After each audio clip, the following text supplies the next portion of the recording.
2023 সালে ত্রিপুরা আসন্ন বিধানসভা নির্বাচনকে নিয়ে সবার মধ্যেই সমালোচনা চলছে। ক্ষমতাসীন বিজেপি নবগঠিত সিপিএম কংগ্রেস জোটকে পরাজিত করে ক্ষমতায় ফিরে আসার আশা করছে। বিজেপিও আশা করে যে ইন্ডিজিনিয়াস পিপল ফ্রন্ট অফ ত্রিপুরার সাথে তার জোট 60টি বিধানসভা আসনের মধ্যে প্রায় 20টিতেই উপজাতীয় ভোটগুলিকে খুনটাসা করতে সহায়তা করবে। যাই হোক, ত্রিপুরা মাথায় যেটি রাজ্যের একটি নতুন উপজাতীয় সংগঠন এর প্রবেশ ক্ষমতাসীন জোটের উপজাতীয় ভোট কেড়ে নিতে পারে এবং দলকে নষ্ট করতে পারে। ত্রিপুরা মাতার প্রাক্তন রাজ পরিবারের প্রদ্যুৎ কিশোর দেববর্মনের নেতৃত্বে আদিবাসীদের জন্য একটি পৃথক রাজ্য বৃহত্তর ত্রিপুরাল্যান্ডের আশাই রয়েছে। বিজেপি বলেছে যে আদিবাসীদের জন্য ত্রিপুরা মাতার সমর্থন একটি বাগম্বর। তারা 15 জন বাঙালিকে টিকিট দিয়েছেন।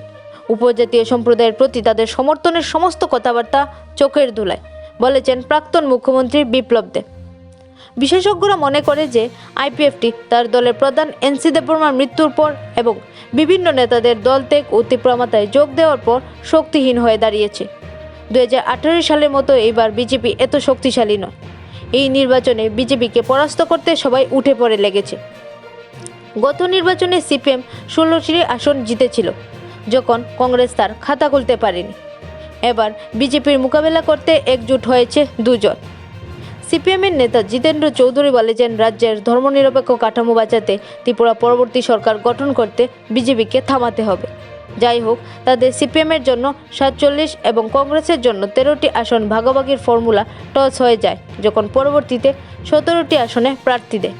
তারা এখন ঐক্যফ্রন্ট করছে। জনগণের কাছে এই লড়াইটি কাছাকাছি বলে মনে হচ্ছে।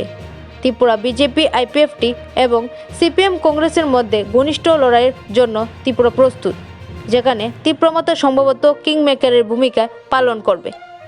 Bureau report, spotlight.